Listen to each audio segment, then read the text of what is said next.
Здравствуйте, друзья!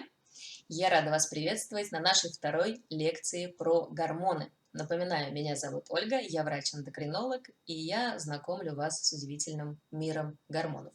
Сегодня про щитовидную железу. Это самая частая виновница истории о том, как у кого-то не получается худеть или наоборот, кто-то худеет слишком быстро. Так вот, мы будем разбираться, миф это или реальность, что щитовидная железа определяет наш вес. Если и реальность, то какой все-таки процент ее вклада в регуляцию нашего веса? Итак, сразу начну с того, что объясню, что можно ждать на лекции, чего от лекции ждать не нужно. Итак, чего ждать? Я коротко введу вас в курс дела, какие бывают нарушения в работе щитовидной железы. Немножко времени уделю и расскажу, какие мифы и убеждения бытуют в обществе и средствах массовой информации. Будем разбирать, как худеют или наоборот полнеют люди при разных нарушениях в работе органа, что нам говорят исследования и какие есть примеры из личной практики. Чего точно не ждать. Мы не будем ставить диагнозы кому-то какие-то по анализам, не будем никак отменять или что-то назначать в рамках данной лекции, и мы не разбираем, как разогнать или вылечить щитовидку, чем бы то ни было, какими-нибудь там протоколами, добавками и так далее. Вот этого, друзья, не ждем. Только вопрос, миф или реальность, что при болезнях щитовидной железы нельзя похудеть. Что я и озвучила. Итак, безусловно, щитовидная железа – это важный орган. Все вы, наверное, знаете о том, что у нас он есть. Локализуется он примерно вот здесь. Похож на бабочку и оказывает огромное количество эффектов на наш организм. Но сегодня, в первую очередь, нам интересно то, каким образом щитовидная железа влияет на эффективность нашей траты калорий. Итак, что нужно знать, чтобы понимать дальше контекст лекции? Первое. Мы определяем работу щитовидной железы по исследованию гормонов ТТГ, тиреотропный гормон, который находится в гипофизе, вот здесь вот, в головном мозге. Та самая железа, которая руководит другими железами, которые находятся в теле. И гормоны Т4 и Т3.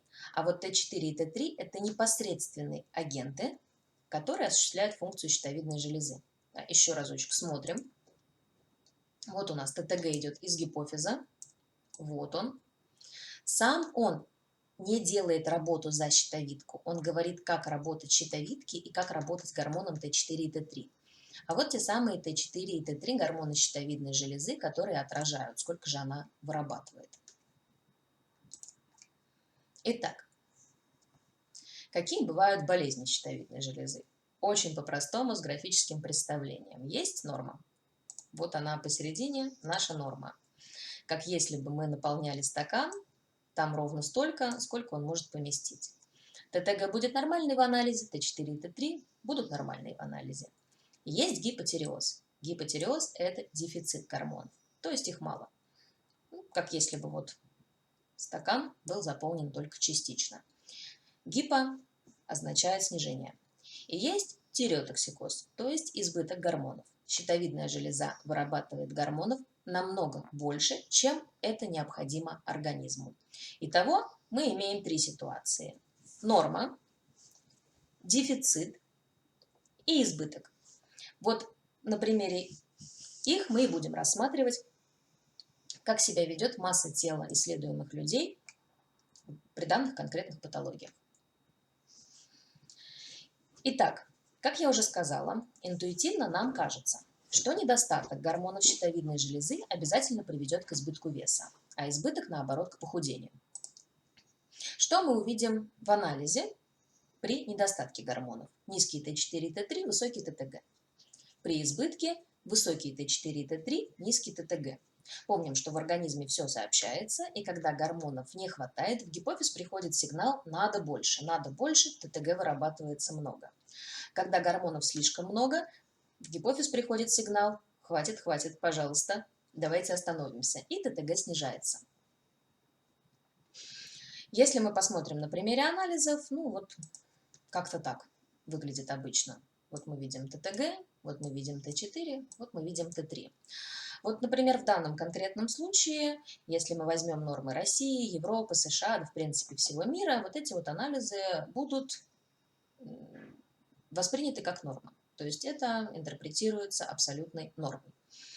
Так вот, возвращаясь к моментам, которые вы можете встретить в различных средствах массовой информации, нам иногда говорят, что вот это вот совсем не норма, а норма должна быть еще более узкая. Здесь я вас призываю не запоминать цифры, а просто немножко вникнуть в смысл. То есть помимо того, что есть вот общепринятые международные нормы, есть еще некоторые отдельные специалисты, которые убеждают, что внутри этой нормы норма должна быть еще более узкая. В каком контексте нам это интересно сегодня? Мы сегодня будем разбирать как явную патологию, то есть когда ТТГ не 2,5, не 3, а 100 и 200 может быть, так и разницу во влиянии на массу тела при низконормальном уровне ТТГ, при высоконормальном уровне ТТГ, чтобы в следующий раз, встретив вот какую-то вот такую эксклюзивную информацию, вы могли ориентироваться в реальных данных. То есть, если мы берем во внимание то, что нам говорят в последнем слайде, то значит вот это вот все, оно в норму не впишется, да, потому что здесь вот это ТГ больше 2,5, а здесь вот нам скажут, что это 4 низкий. Ну, то есть вот опять же при таких анализах нам могут сказать, что вам не похудеть. Я такое очень часто встречаю в практике, очень часто, с развитием особенно Инстаграма, ВКонтакте, каких-то других ресурсов, где очень много медицинских специалистов. Таких пациентов просто через одного приходят. Будем разбираться. Но получается, что если вот даже в рамках нормы должна быть еще какая-то более узкая норма, с которой мы можем похудеть, а в другом случае нет, то что тогда будет вот с этими пациентами? Это истории пациентов с моих очных приемов. Мы видим здесь, обратите внимание, цифра ТТГ 300, Т4 0. Здесь то же самое, ТТГ 84, Т4 снижен, ну и так далее. Это то, что мы называем гипотиреозом, то есть это нехватка гормонов щитовидной железы. Посмотрите, вот как явно и выраженно выглядит патология. Помимо рассказов ключевых опинион-лидеров в интернете, у нас есть и субъективный личный опыт. То есть у всех у нас есть знакомые, которые говорят, что они вот потолстели из-за болезни щитовидной железы. Знакомые знакомых, которые не могут похудеть из-за болезни щитовидной железы, ну и так далее. Я думаю, что к 8-й неделе прохождения потока у вас у многих уже сформировалось четкое понимание, как мы регулируем количество поступающих калорий и как мы регулируем траты. И дальше оно будет еще более четко формироваться.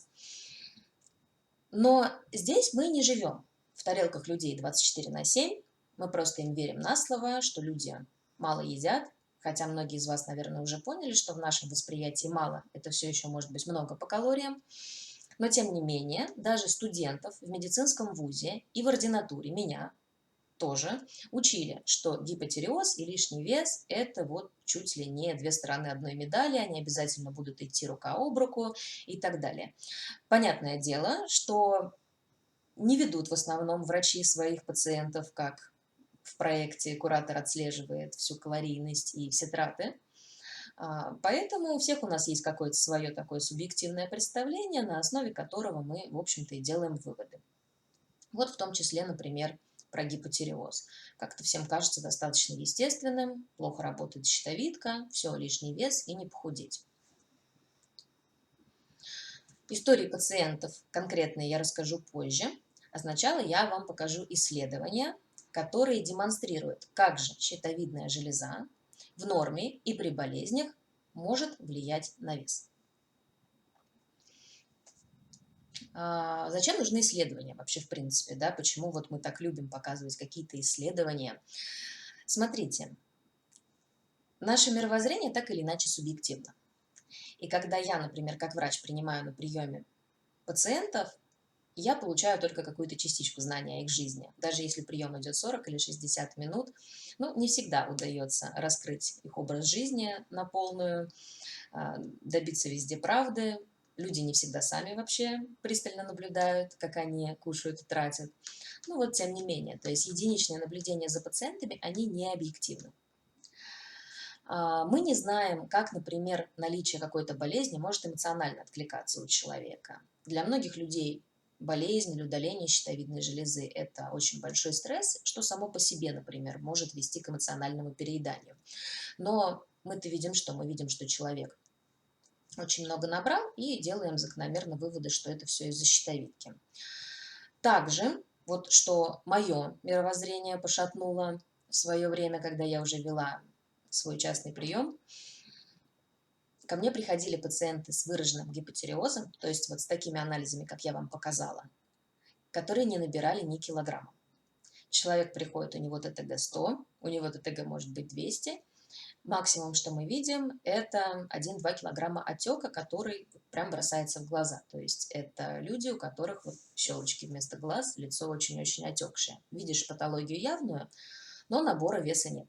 Когда ко мне пришла пожилая, очень стройненькая женщина с ТТГ 200, которая не набрала ни килограмма за последние месяцы своей жизни, это был для меня такой первый звоночек к мысли о том, а может быть, дело-то не только в гормонах щитовидной железы в данном случае, может быть, дело еще в чем-то.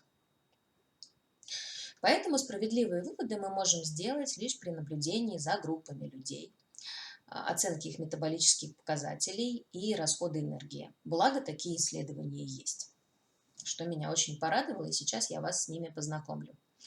Первую ситуацию, которую мы рассмотрим, это тиреотоксикоз, то есть избыток гормонов. Пациенты с избытком гормонов щитовидной железы обычно имеют достаточно характерный внешний вид и характерные признаки тиреотоксикоза. Это серьезное заболевание, которое может иметь очень неблагоприятные последствия для пациента. Такой человек обычно приходит, ну, если сейчас кто-то не понял, о чем речь, то это вот та самая базедова болезнь. Если присоединяется заболевание глаз, человек приходит с тремором, у него повышен пульс, и достаточно часто мы наблюдаем снижение массы тела, но разной степени выраженности. Об этом я скажу попозже. Снижение массы тела иногда бывает крайне стремительным. То есть кто-то сообщает о потере 20 килограмм за 3-6 месяцев, 30 килограмм за год. И тут, естественно, у нас абсолютно очевидный портрет пациента, тиреотоксикоз и снижение веса. Подтверждают ли это исследования и как меняется вес таких пациентов, когда им гормоны приводят в норму? Это можно сделать препаратами. Итак, базовый метаболизм при тиреотоксикозе действительно выше, чем у здоровых людей. Примерно от плюс 10 до плюс 50% к норме. Достаточно весомое значение. Здесь я специально вам показываю картинку, чтобы вы вспомнили, как это выглядит. На лекциях Олег очень много об этом говорит. А вот эта картинка отражает расход энергии от серой точки. Это контрольная группа, то есть здоровые люди. А красные – это тот самый тиреотоксикоз. Посмотрите, разброс достаточно высокий. Но вот есть люди с тиреотоксикозом, у которых практически не отличается от здоровых людей. Но есть и те, у которых изменения очень и очень выраженные. Работ немало я встретила. Сейчас я вам покажу еще одну. Вот, например, как меняется расход энергии в покое у людей при обнаружении тиреотоксикоза и как он снижается, приходя к значениям нормальным фактически в процессе лечения и остается нормальным на период лечения. То есть что мы можем сказать по итогу этих работ? Да, действительно, расход энергии, базовый метаболизм повышаются и могут повышаться достаточно значительно. Но вот работы, которые рассматривали именно индекс массы тела в конце лечения тиреотоксикоза, показывали, что он возвращается к исходному. В некоторых работах показывают дополнительный какой-то набор веса, может быть небольшой, 2-3 килограмма, какие-то работы больше показывают. Тем не менее, если взять в совокупности, это примерно возврат к своим изначальным параметрам. А вот здесь я хотела бы остановиться поподробнее. Все ли люди теряют вес при тиреотоксикозе? Просто вот давайте задумаемся. Если у нас в среднем базовый метаболизм 1300-1400 калорий, и если мы даже 50% сверху туда накинем, мы получим дополнительные 500-700 калорий. Достаточно немало, я думаю, для тех, кто сейчас держит свои планки, думаю, 500 калорий целых, это же можно слона съесть. Но, тем не менее, если мы это как-то косо-криво в цифры переведем, это будет где-то минус 2-3 килограмма в месяц. Но не 15-20 килограмм. Не настолько цифры значительные. Так вот, как можно объяснить, что при тиреотоксикозе люди по-разному снижают массу тела. Есть те, кто вообще особо не теряет вес. Может быть, это 2-3 килограмма. Как это работает? Повышение гормонов может быть не многократно, то есть тиреотоксикоз не очень тяжелый, плюс повышается аппетит в ответ на повышение расхода энергии. Соответственно, человек повышает потребление калорий и вот эту разницу перекрывает. Следующее. Значительная потеря массы тела. Повышение базового метаболизма, могут присоединиться симптомы желудочно-кишечного тракта, усиление моторики, диарея бесконечная. Такое у пациентов часто с тиреотоксикозом. Это тоже вносит вклад. И повышение аппетита не компенсирует повышение расхода.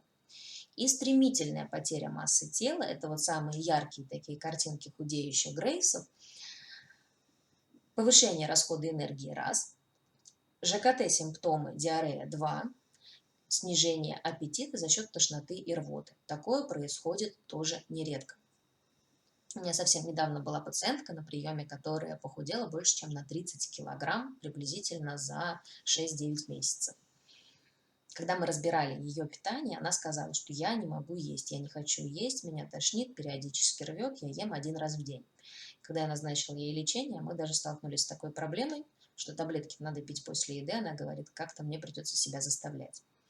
То есть тут собралось такое тройное комбо. И, соответственно, масса тела снижается очень быстро и очень значительно.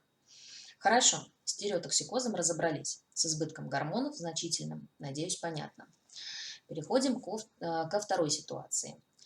Что случится с расходом энергии, если удалить щитовидную железу и не дать ничего взамен? Измеряют расход энергии, базовый метаболизм в норме. Удаляют железу. Измеряют расход энергии через несколько недель. Дальше дают заместительную терапию с избытком. Чтобы вы не думали, что врачи какие-то сумасшедшие маньяки, это происходит, безусловно, не для того, чтобы померить базовый метаболизм. Бывают патологии щитовидной железы, где необходимо ее удаление. А именно я сейчас имею в виду онкологию. Изначально ее функция абсолютно нормальная, но после удаления иногда мы отменяем терапию или не даем ее на какой-то период времени, чтобы дальнейшее лечение было более эффективным, а не чтобы ни в коем случае поиздеваться над пациентами. Такие исследования тоже есть. И я вам сейчас покажу, как меняется метаболизм у людей без щитовидной железы от слова совсем. Итак, пациентов с нормальной функцией проверяют расход энергии в покое 1370 калорий. Удаляют щитовидную железу и через несколько недель проверяют базовый метаболизм. Он снизился чуть меньше, чем на 200 калорий. То есть полное отсутствие гормонов щитовидной железы – это минус 200 калорий к нашей планке. Вот такой вот вклад имеют гормоны щитовидной железы на эффективность нашего жиросжигания. Далее пациентам дают терапию, у них потихонечку показатели нормализуются, и когда ее дают с избытком, это тоже часть терапии, часть лечения, расход энергии становится чуточку выше. Ну, опять же, посмотрите на цифры, тут ничего прям такого криминального нет, как иногда можно услышать истории, что человек заболел, щитовидная железа плохо работает, и у него там базовый метаболизм снижается чуть ли не на 500 калорий в сутки. Вот среди людей в исследованиях такого не было зафиксировано совсем. Средняя разница – это где-то около 200 калорий. Для меня это на самом деле было несколько удивительно. Не знаю, удивились ли вы, но я думала, вклад ее больше. И, соответственно, измеряют индекс массы тела и базовый обмен до операции и после, когда человек уже на гормон-заместительной терапии. Никаких существенных изменений не отражается. Во многих работах, кстати, я наблюдала, что с людьми проводили информирование, то есть рассказывали, сколько им калорий есть, да, в каком режиме им питаться, как им тратить эти калории. Возможно, это тоже влияло на вот такие результаты. Даже вот с собственной щитовидкой и на подавляющей терапии расход несколько увеличился. Третья ситуация. Мы еще с вами не посмотрели на людей с гипотиреозом, то есть с недостатком гормонов, которым не удаляли щитовидку, у которых есть заболевания, приводящие к этому недостатку. Итак, рассматривают базовый метаболизм у здоровых. Я вам сейчас покажу, где это. Вот у нас здоровые. Примерно, естественно, смотрят людей одинакового возраста, примерно с похожим индексом массы тела. Но понятно, что одинаково идеальных не найдешь. Пациенты на заместительной терапии с нормальным ТТГ и пациенты на заместительной терапии, которым нужно ТТГ делать очень низким, то есть избыток гормонов. Прошу прощения. Итак, мы видим разницу по цифрам. 1350 у здоровых, 1300 у тех, кто на терапии заместительной в норме, и 1376 у тех, кто в избытке. Опять же, никакой криминальной разницы. Другая работа. Сравнивают женщин с ожирением без и с проблемами щитовидной железы, но на терапии. То есть это люди, у которых гипотиреоз, но им дают таблетки и нехватку гормонов щитовидной железы замещают. И вот смотрят, какие показатели будут у тех, у кого ТТГ низконормальный и у кого высоконормальный. У здоровых мы видим цифру 1579 базовый метаболизм, у пациентов с гипотиреозом на терапии 1485. Разницу нам здесь дают, но разница, согласитесь, небольшая. Далее ТТГ 2,5 и 4, здоровый 1631, гипотиреоз 1518. Опять же, разница везде колеблется примерно в 100 калорий. До лечения гипотиреоза и после. То есть не как в том исследовании, где удаляли, а где люди приходили с щитовидной железой на своем месте, но, к сожалению, работающей недостаточно. Итак, пришли пациенты с гипотиреозом в клинику. Им измерили базовый метаболизм. Получили вот такую цифру. После лечения получили вот такую цифру. Опять примерно пресловутые те 100 калорий. Другая группа пациентов до лечения 1340, после 1326. Позволю себе здесь прокомментировать, как с учетом погрешности мы можем сделать вывод, что особо, в общем-то, ничего не изменилось. А что наиболее любопытно в этой работе? Обратите внимание на цифры. Изначальный ТТГ пациентов первой группы 58,9.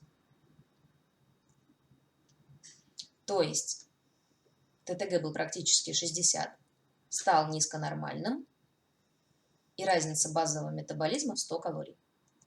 100.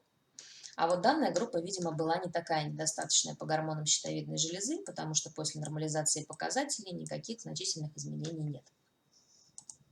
Понятно, что это средняя температура по больнице, но среди этих пациентов не было тех, у кого бы обмен был 500 калорий, да, у другого 2000. То есть все они плюс-минус были очень похожи в показателях базового обмена.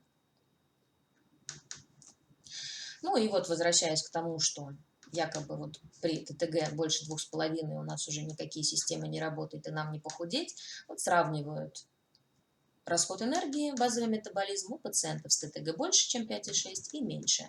Как вы видите, разницы нет. Разницы нет. Дальше.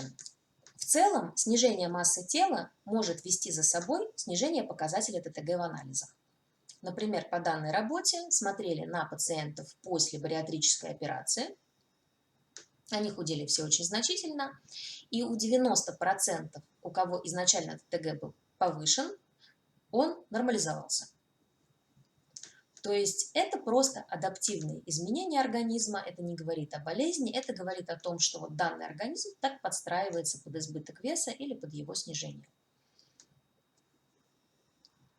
И вот опять же, возвращаясь к тем пресловутым 2,5 ТТГ, они очень нашумевшие в интернете. Если вы с медицинской тематикой близко знакомы, наверняка вы слышали.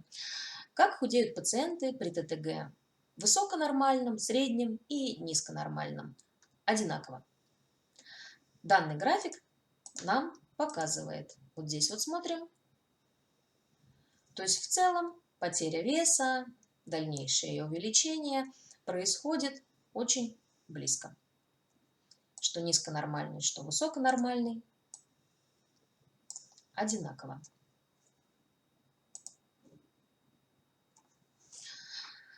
Итак, еще одна работа. Рассмотрели 12 человек. Они поступали в больницу со средним ТТГ 102, и вес средний был 83,7. Через год снова их отследили, ТТГ в норме, снижение веса произошло на 4 килограмма в среднем. По данным обследования пациентов нам говорят, что эти изменения произошли за счет снижения количества жидкости и повышения суточного расхода энергии, ну вот те 100 килокалорий, да, которые мы с вами наблюдали. Тем не менее, жировая масса осталась примерно на прежнем уровне. Как-то так. Надеюсь, я вас немножко удивила. Бывают еще всякие фантазийные истории, можно встретить для тех, кто любит вот прям совсем углубляться, читать какую-то медицинскую популярную информацию, можно встретить такое. Как я уже сказала, что ТТГ – это не сам активный гормон щитовидной железы. Активный – это Т4, в большей степени это Т3, основной наш активный гормон. И вот иногда мы можем услышать, что дело все в том, что ваш Т3, он плохо работает. Ну, тогда что? Даем Т3 пациентам и смотрим, будет ли он у них работать хорошо. По данным исследований, если давать его в адекватной, не очень большой дозе, то преимущества для похудения он значительного не дает. Полкило, килограмм. Все, вся разница. А вот использование огромных доз Т3 от 150 до 2000 было зафиксировано в литературе, это просто колоссальная, огромная дозировка. Они могут дать эффект к снижению веса, но ни в коем случае, я не хочу, чтобы никто из вас даже не задумался про такое, потому что это ужасные риски для сердечно-сосудистой системы в первую очередь. То есть попасть с нарушением ритма, в таком случае в больницу, как нечего делать. Если кому-то вдруг закралась мысль немножко подразогнать свой метаболизм с какими-нибудь добавками или лекарствами Т4, то покажу вам еще одну работу. Как менялся расход энергии, если увеличивали Т4 пациентам, которые уже его принимали, но доводили до избытка. Но избытка не такого страшного, как при тиреотоксикозе. Тем не менее, подавление ТТГ вот во всех случаях было, он был 0 с копейками. Итого, увеличение гормонов щитовидной железы, ну, как вы видите здесь, от 25 до 75 микрограмм давало дополнительно 3-100 калорий. 3-100 калорий. Понимаю, что вы уже голодны, что планки низкие, но, по-моему, это не тот эффект, на который можно свалить чье-то необъяснимое похудение или увеличение веса. Хорошо, теперь я перейду непосредственно к тем ситуациям, с которыми я встречалась на приеме. Может быть, кто-то что-то о себе узнает интересное. Итак, приходит ко мне девушка 91-го года рождения вот с такими вот анализами. ТТГ почти 300, Т4 – 0. Это не фото девушки, но она была очень похожа на женщину с фотографии. Слабость, заторможенность, отечность. Выясняем, как давно, предполагаем, что где-то более полугода человек находится уже в состоянии гипотиреоза. Дальше я вот здесь подробно рассказываю историю, как менялся ее вес, почему вообще эта пациентка меня в этом смысле заинтересовала. Она, когда ко мне пришла с ТТГ-300, и при том, что ее гипотиреоз был просто очевиден, даже анализов брать не нужно было, все было очевидно. Она сказала, что глобально не то, чтобы меня как-то сильно что-то беспокоит. Меня вот мама отправила, мама сказала, что я как-то не очень хорошо выгляжу, и у мамы у самой проблемы с щитовидной железой. Но, что было для меня еще более любопытно, девушка рассказывает, она пришла ко мне с весом где-то более 90 килограмм, и к этому моменту она уже скинула 5 килограмм, потому что участвовала в интернет-марафоне. По-моему, она говорила, что у них было что-то порядка 1500 калорий и какая-то вот физическая активность, то есть какие-то тренировки давали, и она за месяц снизила вес на 5 килограмм. Интересно. С началом лечения еще минус 3-4 килограмма ушли. За 8 недель ушел отек. То есть она на следующий прием пришла, у нее уже не было отека на лице. Но она продолжала занятия, продолжала питание. Потихонечку мы приходили к адекватным показателям. И при этом ее вес периодически немножко прирастал. И она честно говорила, были праздники, я расслабилась, диету не соблюдала. Провели беседу. Продолжила, значит, она заниматься и корректировать питание, и еще минус 5 килограмм. Далее она ко мне уже пришла в избытке гормона, потому что вес ее снизился, дозу нам нужно было перерасчитать немножко, но разницы в массе тела между 4,3 ТТГ и 0,1 не было, потому что на тот период она была в состоянии поддержки, то есть она не продолжала диету для снижения веса.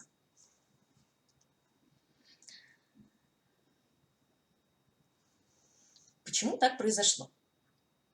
Почему мы повсюду видим, что у людей никак не получается похудеть, даже если они получают терапию, а вот здесь вот человек не получал никакую терапию и похудел? Девушка не считала себя больной изначально. Она вес набрала еще до гипотиреоза. То есть она набрала вес после родов, а вот первые симптомы гипотиреоза, когда у нее начались, ее вес уже как-то сильно не менялся. То есть это, может быть, было плюс там, 3-4 килограмма. Она ничего не знала про щитовидку, ТТГ, ничего про них не думала, просто пошла на первый попавшийся марафон похудения и добросовестно все выполняла. В целом, вот она ко мне приходила, получается, в 2020 году, для меня это уже было ожидаемо, потому что я уже встречала стройных пациентов с такими цифрами. Но для многих коллег и для интересующихся это может быть вполне себе удивительно. Как выглядит гипотиреоз до и после? Вот кейсы с просторов интернета, те самые пресловутые 3-4 килограмма, такое чувство, как будто они вот все хотят скопиться на лице. Видите, да? То есть пациенты до лечения и после, при этом их масса тела как-то катастрофически здесь не варьирует. Вот именно уходит отек. Следующий. Вот это очень интересный случай, даже для практикующего врача, потому что не так часто мы сталкиваемся с гормонами, которые люди сдают в процессе подготовки к соревнованиям. Молодой человек, 98-го года рождения, снижает вес больше, чем на 24 килограмма за месяц. Не спрашивайте, зачем, не дам ответа на этот вопрос. Это была просто катастрофически неадекватная сушка, катастрофически неадекватная, где, естественно, ушло и много жира, и много мышц. Была сдача анализов, результаты продемонстрированы на слайде. После этого, посмотрите, вот с такими показателями гормонов, вот с такими вот, да, Т3 неопределяемый, Т4 там какие-то копейки еще имеются, человек продолжил худеть в том же темпе, в котором это было до. То есть вот такие изменения в анализах никак не отразились на том, что он продолжил снижать вес.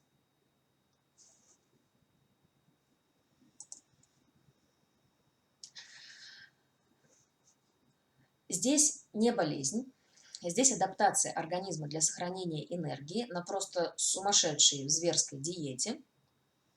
После нормализации питания, нормализации массы тела, возврата к исходным показателям, за 2 месяца все гормоны вернулись в норму. Никаких тут добавок, лечения, ничего не принималось. То есть это подстройка организма. Но тем не менее, даже такие катастрофические изменения не помешали человеку дальше снижать вес. Еще несколько случаев моих пациентов.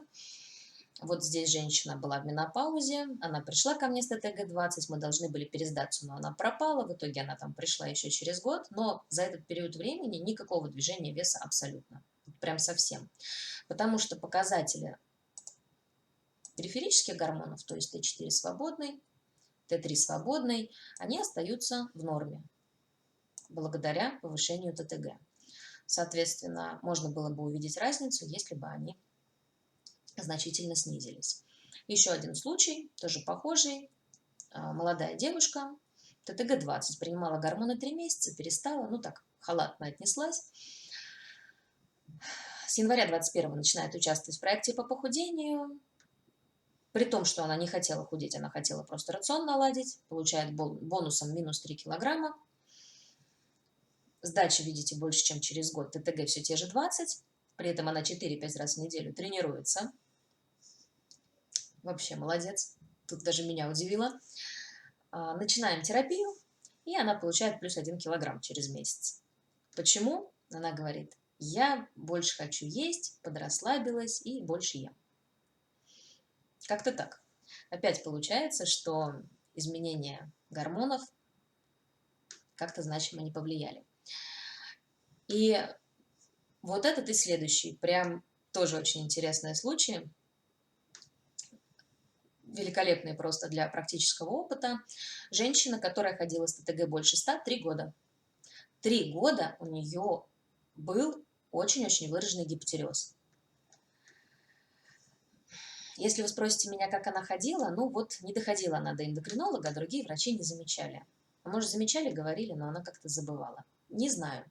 Но разговор не об этом. За 3 года у нее не было динамики веса вообще до того момента, пока она не ушла на самоизоляцию и не засела дома за компьютером. Если ранее она ходила до остановки и с остановки, это у нее где-то 2 часа времени занимало. Тут она это делать перестала, и она прибавила где-то около 6 килограмм за 3 месяца.